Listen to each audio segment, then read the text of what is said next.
Corte Suprema anula juicio por tráfico por ilegalidad de la prueba.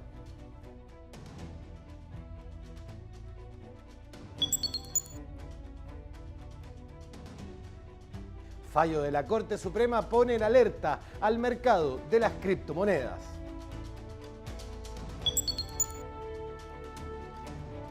Juzgado Laboral de Santiago ordenó indemnizar a conviviente civil de trabajador que se suicidó por acoso laboral. La Corte Suprema anuló un juicio por narcotráfico en el que la principal prueba fue obtenida, según este fallo, ilegalmente por la policía. La PDI registró un automóvil donde encontró droga porque los efectivos sintieron olor a marihuana. En un control rutinario a un vehículo en Los Vilos, un funcionario de la PDI sintió olor a marihuana en el auto y lo registró con un perro detector de drogas. En el procedimiento, incautó cerca de 1 kilo de cannabis. Bueno, los requisitos del control de identidad básicamente están contemplados en el artículo 85 del Código Procesal Penal y operan sobre la base del concepto de la existencia de indicio, ¿ya? El indicio como tal se debe entender como alguna circunstancia que permita inferir de alguna forma el que se está cometiendo algún crimen, simple delito o falta, o se acaba de cometer o la persona esté dispuesta a cometerlo. El Tribunal de Juicio Oral en lo Penal de Ovalle condenó al imputado a 5 años y 1 día de presidio mayor en su grado mínimo como autor de un delito consumado de tráfico ilícito de drogas, pero la defensa presentó un recurso de nulidad ante la Corte Suprema con el argumento de que no hubo un procedimiento racional y justo y que el olor a marihuana no es un indicio suficiente para un control de identidad. La Corte acogió el recurso. Si bien la detención es declarada ilegal, en la audiencia de preparación de juicio oral entra toda la prueba al juicio y al imputado, al acusado en este caso, lo condenan en base al indicio del olor a marihuana. La defensa presenta un recurso de nulidad señalando que dicha característica no puede ser un indicio y la Corte resuelve de manera correcta, a juicio mío, que el olor a marihuana no puede ser un indicio, toda vez que se trata de una apreciación subjetiva del carabinero. El magistrado Echeverría, del Juzgado de Garantía de Antofagasta, comenta que el paradigma de la persecución penal cambió y deja de lado los indicios subjetivos por los objetivos, es decir, tienen que ser señales claras de que se cometerá o se está cometiendo un delito. Se entiende que esto es un concepto que fue introducido en el Código Procesal Penal para alejarlo de lo que era la antigua idea de la detención por sospecha y por lo tanto estableciendo criterios principalmente objetivos y no subjetivos que debían tener las policías para entender de que la persona estaba en alguna de estas situaciones y alejándonos de lo que era la idea de la apreciación, que eso es eminentemente subjetivo. De ahí nace entonces la idea del indicio, que es el que amerita y faculta para que un funcionario policial haga este control de identidad. El problema que se nos presenta acá es un problema constante del derecho penal y también de cuestiones procesales penales. Por una parte, el interés en la persecución penal y por otra parte, el respeto a las garantías fundamentales de las personas. En vista de que el procedimiento de la incautación de la droga estaba mal realizado, la segunda sala penal de la Corte Suprema decidió que el juicio deberá ser realizado nuevamente y desechó las pruebas conseguidas durante este procedimiento. Por la causal de nulidad, que es la del 373, letra A del Código Procesal Penal, el tribunal de fondo o la Corte no anula el juicio, sino envía los antecedentes a un nuevo tribunal no inhabilitado, dejando fuera todas las pruebas que se hubieran obtenido en virtud de este procedimiento ilegal, de este procedimiento que atenta contra las garantías fundamentales. Por ende, lo más probable es que si el juicio se repita, este va a tener una sentencia absolutoria. El fallo apunta a resguardar los derechos de todos los individuos, los que no pueden ver vulneradas sus garantías constitucionales por procedimientos que no se ajustan a la ley. En este sentido, la decisión es una señal clara de que debe existir un debido proceso en todos los casos, independiente de lo que se esté persiguiendo. Un serio revés sufrió el mercado de las criptomonedas en Chile con el fallo de la Corte Suprema que validó la decisión de Banco Estado de cerrar una cuenta usada para transar esta moneda. Fueron creadas en 2008 como una nueva forma de pago, esta vez digital. Son las criptomonedas, que no están reguladas a nivel mundial ni tampoco en nuestro país. Y ahora sufrieron un duro revés con el fallo de la Corte Suprema, que rechazó el recurso de protección contra Banco Estado por cerrar una cuenta vista de la empresa Orion S.p.A., una plataforma que entrega servicios de compra y venta de criptomonedas. Lo que hace es, de alguna manera, analizar lo que es el funcionamiento de estas conocidas como criptomonedas y cómo operan en el mercado. Y lo que hace la Corte Suprema, a mi juicio de manera correcta, es decir, aquí estamos frente a el uso de un tipo de instrumento financiero no regulado por nuestro sistema, y al no estar regulado, implica que no puede ser fiscalizado, y eso le otorga, en este caso al Banco Estado, facultades que emanaban de un contrato que tenía el Banco Estado con esta empresa para cerrar la cuenta corriente. La tercera sala de la Corte Suprema rechazó el recurso de protección porque, a juicio de los ministros, el banco actuó en función de la Ley 19.913 de análisis financiero, que obliga a las entidades de la banca a reportar operaciones sospechosas. En este caso, el fundamento de Banco Estado radicaba en la prevención de lavado de activos, narcotráfico o terrorismo que pudiese generar este tipo de empresas. Asimismo, la Corte Suprema dice que es legítimo que dentro de las razones que entregue el Banco Estado para cerrar la cuenta corriente sea precisamente evitar que se utilice de manera instrumental esta cuenta corriente que maneja el Banco Estado para fines de lavado de activos, narcotráfico o terrorismo. Las criptomonedas pueden ser consideradas como un tipo de divisa común, pero su pago y funcionamiento solamente se realiza a través de plataformas digitales. La distinción de esta es que son las propias personas quienes les dan valor a cada una de ellas. Y las criptomonedas son revolucionarias en llevar el concepto de valor al Internet y crear el concepto de valor digital, algo que tiene valor y que solamente vive en el Internet. Puedes pagar desde, por ejemplo, la universidad con criptomonedas, puedes ir de viaje, puedes comprar un auto, y todo esto a través de un concepto nuevo de medio de pago. Y ese concepto viene y radica sobre esta nueva como economía digital que menciona Rafa, que plantea, bueno, cómo nosotros intercambiamos bienes y servicios en una economía. Solamente utilizamos el dinero.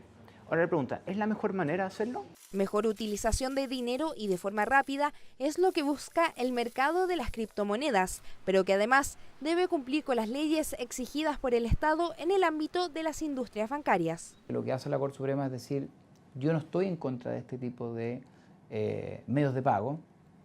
Lo que queremos, y ese es el mensaje, es que sea una industria regulada y de esa manera pueda haber una adecuada fiscalización. En forma paralela, la empresa Orion S.p.A. inició una causa en el Tribunal de Defensa de la Libre Competencia, quien en las próximas semanas iniciará el periodo probatorio y definirá si es válido o no el cierre de la cuenta vista. Las minas de Potrerillo y El Salvador, explotadas desde los años 20, vertieron más de 650 millones de relaves a la bahía de Chañaral, una práctica que terminó en desastre ambiental y que fue frenada por la Corte Suprema en 1988, en uno de los primeros fallos ligados a la protección del medio ambiente. Un desastre ambiental que tuvo catastróficas consecuencias. Fauna y flora muerta, una ciudad deshabitada por las sustancias tóxicas en el aire, agua y tierra. La irresponsabilidad de empresas privadas y después del propio Estado chileno vulneró los derechos humanos de una ciudad completa.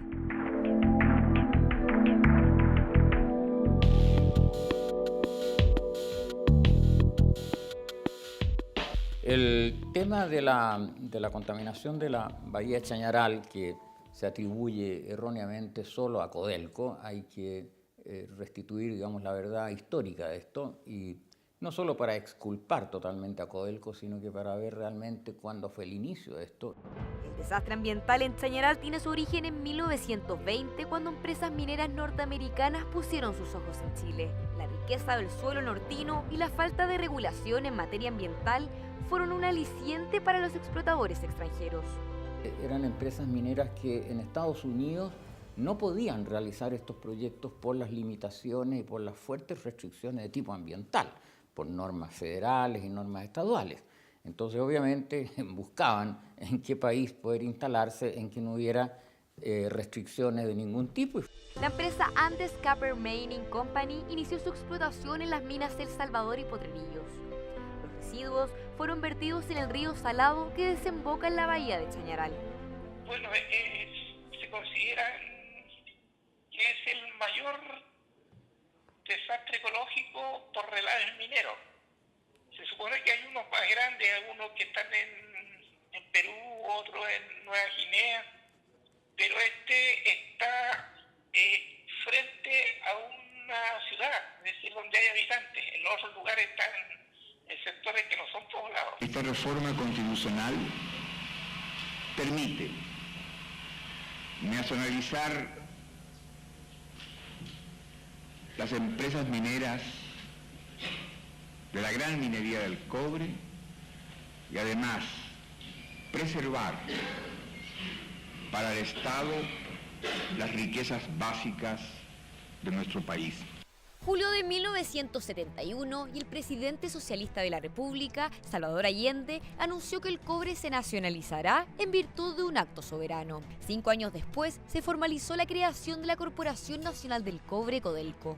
Codelco tampoco no hizo el menor esfuerzo por detener o por tratar de amortiguar este efecto. Por el contrario, siguió hasta que se presenta el recurso de protección. En 1975, la empresa minera tuvo la primera reacción y construyó un canal para desviar los relaves hacia el norte, cerca del Parque Nacional Pan de Azúcar. Sin embargo, las corrientes marinas trajeron los residuos de vuelta a la costa de Chañaral.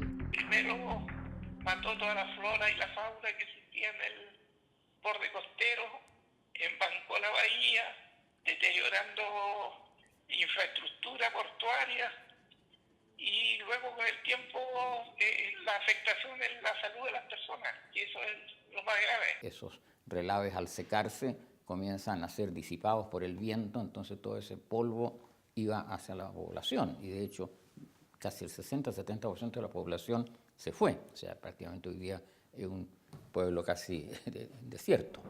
Diversos recursos de protección se presentaron en la Corte de Apelaciones de Copiapó. El 23 de junio de 1988 fue acogido por primera vez una solicitud. Este es un caso también de movilización de los vecinos en la década de los 80. Son varias agrupaciones de vecinos y ONG ambientales las que recurren de protección. La Corte de Copiapó las acumula finalmente para poder lograr esa decisión. El Tribunal de Alzada Nortino responsabilizó a Codelco de vulnerar derechos constitucionales consagrados en la Carta Fundamental, como el vivir en un ambiente libre de contaminación, y la empresa estatal alegó prescripción de los hechos de los que se le acusaba y llegó hasta el máximo tribunal. La explotación minera liderada por esta empresa estatal Codelco provocó daños irreparables en la flora y fauna de Chañaral. En 1988, la Corte Suprema se pronunció respecto a este desastre ambiental que hasta el día de hoy tiene consecuencias.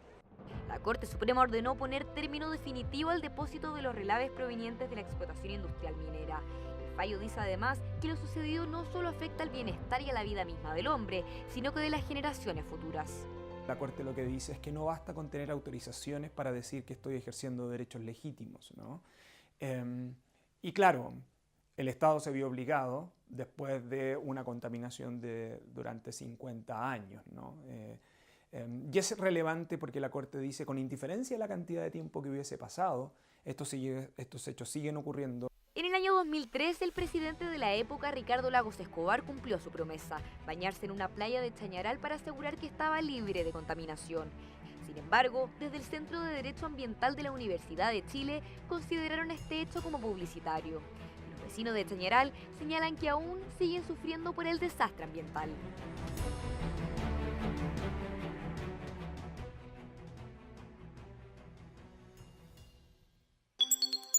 La Corte de Valdivia rechazó un recurso de protección de la ex directora local del Instituto Nacional de Derechos Humanos por las protestas de dirigentes sociales en su contra. El tribunal validó la protesta como parte del derecho a la libertad de expresión. Un grupo de dirigentes sociales de Valdivia se tomó el Instituto Nacional de Derechos Humanos de Los Ríos como protesta por la designación de una nueva directora. Las protestas continuaron por días y la autoridad presentó un recurso de protección en la Corte de Apelaciones de Valdivia por la vulneración de su derecho a la honra. En razón de diversos ataques que ella estimaba que la afectaban dentro del área de su honor. Por su parte, los recurridos esgrimieron que ellos estaban solamente no atacando a la persona, sino que en el fondo a la dignidad del cargo que ella ostentaba, atendía a la naturaleza y las finalidades del instituto, y respaldaron sus cuestionamientos en función del derecho a emitir opiniones y a formular peticiones a la autoridad, porque ellos básicamente lo que pretendían era que fuera removida del cargo. El Tribunal de Alzada rechazó el recurso de protección. El fallo dice que una persona pública tiene que hacer frente a cuestionamientos a su labor por la naturaleza de su cargo. En ese sentido, el académico Rodrigo Pica asegura que el derecho a la honra tiene una valoración subjetiva dependiendo del trabajo que realiza, en este caso, el afectado. Un derecho que tiene una particularidad muy especial. Podríamos decir que es el único derecho humano que no es igual para todos, porque la honra es básicamente la valoración que hacen mis pares en la vida social respecto de mis actividades, respecto de lo que yo hago, respecto de lo que yo proyecto. Entonces, desde esa perspectiva, nos vamos a encontrar con que el llamado derecho a la honra o al buen nombre tiene valoraciones subjetivas que son interpersonales y son muy variables. Los dirigentes sociales se escudaron en otros derechos fundamentales para justificar la acción, específicamente los números 12, 13 y 14 del artículo 19 de la Constitución, relativos a la libertad de reunión, expresar opinión y difundirla. El tribunal, frente a la tensión que se produjo entre dos derechos y garantías constitucionales, estimó en definitiva que debía primar aquella que tenía un carácter más bien público que sobre la que estaba en relación con cuestiones personales. La tendencia en democracias consolidadas o en sociedades en las cuales uno ve que hay un régimen de libertades estable, es que en conflictos de este tipo los tribunales tienden a privilegiar la libertad de expresión, la libertad de emitir opinión y el escrutinio hacia la autoridad. Porque ahí hay otro tema. En materia de derecho a la honra también, uno de los factores que determina hasta dónde llega o no su protección es la posición que la persona tenga respecto de la comunidad. Frente a esta decisión, el fallo unánime de la Corte de Apelaciones de Valdivia dio por rechazado el recurso de protección y validó las protestas como el ejercicio del derecho de la libertad de expresión.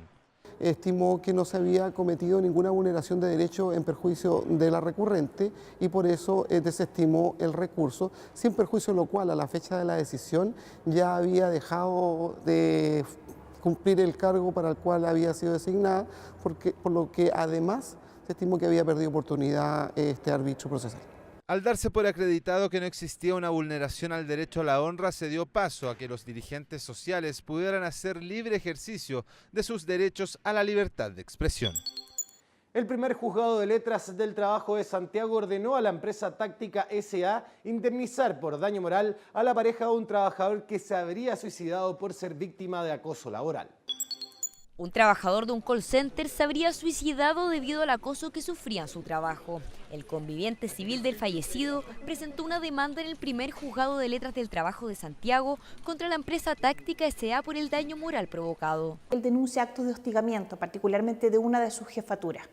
Esto le provoca una crisis de pánico a la persona, pide la intervención de la Asociación Chilena de Seguridad. Y posterior a la primera intervención que se hizo con la Asociación Chilena de Seguridad, que fue como una visita, digamos, individual, en donde se le diagnostica al caballero un trastorno de adaptación, pasan unos días y el señor se suicida. El artículo 184 del Código del Trabajo establece que el empleador debe proteger eficazmente la vida y salud de los trabajadores. El tribunal dice sí, efectivamente aquí sí hay una enfermedad profesional y además sí hubo responsabilidad del empleador, por cuanto no adoptó las medidas necesarias, particularmente lo que dice en relación con este liderazgo en su oportunidad, este liderazgo disfuncional. En su fallo, el tribunal dice que la afectación psicológica que tenía el fallecido fue, sin duda, un componente laboral dado por la disfuncionalidad del liderazgo ejercido por su jefatura directa. De esta forma, quedó comprobado que la empresa incumplió con su obligación de seguridad. Nosotros los jueces del trabajo podemos conocer por el daño moral que haya padecido el trabajador. Es difícil la construcción, pero no es por el sufrimiento que padecen los herederos, sino que es por el sufrimiento que padece el trabajador. Y se dice que ese sufrimiento, cuando él fallece y no lo alcanzó a demandar, obviamente, se transmite a sus herederos. En su fallo es categórico en señalar de que no existe un nexo causal claro respecto de la muerte del ex trabajador con un tema de acoso laboral propiamente tal. Lo que sí determina el tribunal es que hay un nexo causal donde sí existe o pudo acreditar la existencia de un acoso de carácter laboral por parte de su línea directa, que incidió sí en los temas de trastorno psicológico que tuvo el ex trabajador que falleció. La parte demandada alegó la falta de legitimación de la pareja del fallecido, ya que, en su calidad de conviviente civil, no estaría facultado para solicitar la indemnización de perjuicios. Sin embargo, el Tribunal Laboral rechazó lo expuesto porque la relación se encontraba acreditada por el certificado de acuerdo de unión civil entre ambos. Quienes hacen el acuerdo civil, ¿verdad?, los convivientes civiles, tienen la calidad de herederos mutuamente. Entonces el tribunal desecha esta alegación y reconoce la calidad de heredero de parte del causaviente o del conviviente civil que sobrevive. El conviviente civil del fallecido recibió 1 millón de pesos por concepto de daño moral. Jueces de los tribunales de Santiago participaron de talleres de vocería organizados por la Dirección de Comunicaciones del Poder Judicial. El ministro de la Corte Suprema, Guillermo Silva, inauguró el seminario Centro de Justicia Ciudadanos, una mirada iberoamericana a la prevención de los conflictos, que se realizó en el Palacio de Tribunales y congregó casi a 100 de personas. En la actividad, que contó con la exposición de Edward Kaufman y María Emilia Tilló, se lanzó la primera edición de la revista Artículos 2018 de la Dirección de Estudios de la Corte Suprema. Los jueces de familia y los consejeros técnicos de las Cortes de Apelaciones de Santiago y San Miguel fueron convocados a una exposición en el Centro de Medidas Cautelares, encabezado por ambas presidentas de los tribunales de alzada, Dobra Lusic y Ana Cienfuegos, además de la directora del centro, Karen Hoyuelos. En la actividad se expuso sobre un plan piloto del Hogar de Cristo en 2 de sus residencias para acoger a niños, niñas y adolescentes. El programa también cuenta con el apoyo del Centro Iberoamericano de Protección de los Derechos de los Niños.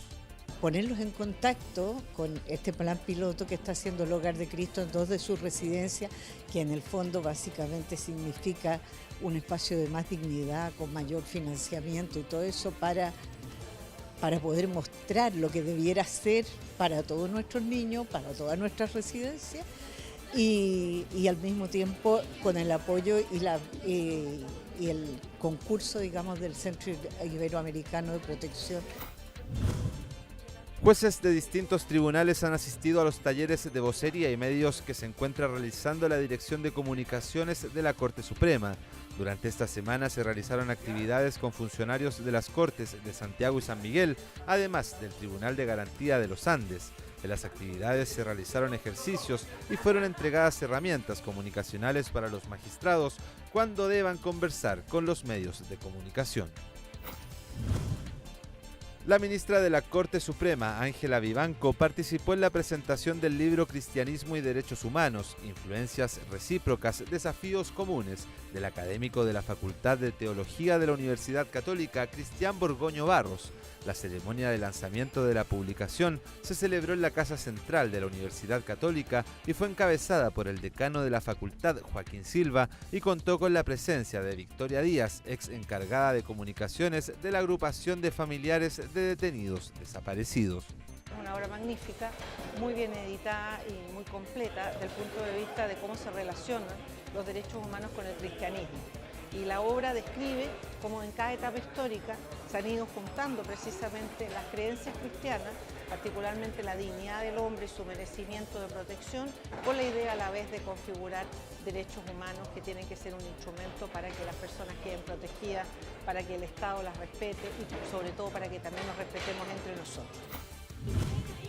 El escuadrón anticorrupción, compuesto por 16 corpóreos de instituciones públicas, entre ellas Justo y Justina del Poder Judicial, participó de diversas competencias en la Plaza de la Cultura frente a la Moneda. La actividad, organizada por la Contraloría General de la República junto a la Alianza Anticorrupción, contó con la participación de la fiscala judicial Lía Cabello. Los corpóreos participaron durante la mañana en distintas actividades para celebrar el Día contra la Corrupción. El grupo de trabajo de la Corte Suprema encargado de temas de niñez que dirige la ministra del máximo tribunal, Rosa María Maggi, se reunió con Edwin María John, reconocido activista internacional por los derechos de la infancia, que entre muchos proyectos ha liderado los parlamentos infantiles de India. Edwin María John es un gestor de acciones y políticas públicas por los derechos de la infancia, experto en la introducción del concepto denominado como sociocracia y gestión dinámica en organizaciones de la sociedad civil. La reforma procesal penal trajo diversos cambios, entre ellos la creación del Ministerio Público y de distintas unidades. Uno de los nuevos cargos que se creó fue la del fiscal de flagrancia. En la siguiente cápsula educativa te explicamos en qué consiste esta función. El fiscal de flagrancia es un funcionario del Ministerio Público encargado de perseguir delitos que estén ocurriendo de manera cotidiana. Recibe los llamados de carabineros y de policía de investigaciones sobre situaciones delictivas y entrega a los funcionarios policiales instrucciones para iniciar la investigación. En el sitio del suceso recoge los primeros antecedentes, por ejemplo, de un robo en una vivienda. Se pone en contacto con el juez de garantía si necesita una orden de detención o la aprobación de cualquier otra diligencia. En el aniversario número 70 de la Declaración Universal de los Derechos Humanos, el presidente de la Corte Suprema, Haroldo Brito, participó en la entrega del informe anual sobre la situación de Chile respecto a esta materia. El presidente de la Corte Suprema, Haroldo Brito, participó en la entrega del informe anual de la situación de derechos humanos en Chile, elaborado por el Instituto Nacional de Derechos Humanos en el aniversario número 70 de la Declaración Universal de los Derechos del Hombre. El informe, que tiene por objetivo dar cuenta a los distintos poderes del Estado la situación de los derechos humanos en diversos ámbitos en Chile. Este año hizo referencia a temas relacionados a la violencia hacia la mujer, rural e indígena, el derecho de las personas migrantes y la nueva política migratoria, además de sitios de memoria y su contribución a la no repetición. Se trata de un informe objetivo, se trata de un informe que proviene de un órgano del Estado autónomo, que es consecuencia de un consejo directivo absolutamente amplio y representativo, y eso permite que se elabore año a año una herramienta con estas características de certeza y objetividad. Magistradas de los tribunales de Puente Alto y San Bernardo, junto a la presidenta de la Corte de Apelaciones de San Miguel, se reunieron con la máxima autoridad judicial, ministro Haroldo Brito, con el fin de tratar temas relacionados a la equiparación o ascensión de categorías de estos juzgados. En la reunión se abordó la posibilidad de modificar el Código Orgánico de Tribunales. Hemos solicitado esto junto con el apoyo de la presidenta de la Corte de Apelaciones de San Miguel, con la Comisión de Apoyo a la Reforma Procesal, solicitar al presidente la reactivación entonces para que se inste a la modificación del Código Orgánico de Tribunales y se genere esta equiparación que ya se ha efectuado de manera previa con los tribunales de Valparaíso y Viña del Mar.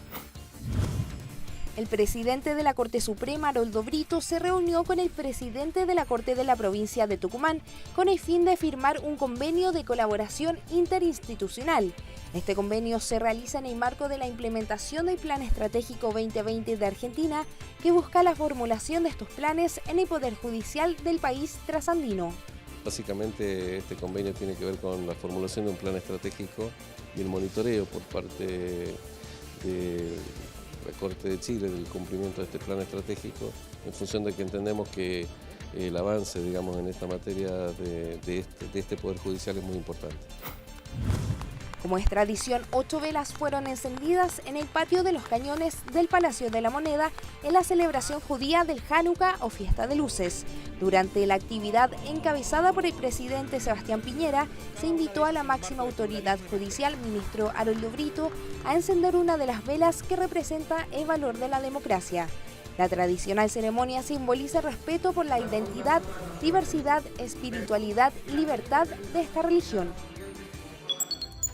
Hasta acá la revisión de noticias de esta edición del noticiero del canal del Poder Judicial. Nosotros nos despedimos, dejando a los invitados, como siempre, a que visiten las diversas plataformas digitales del Poder Judicial y además nuestro sitio web www.poderjudicialtv.cl. Que estén bien.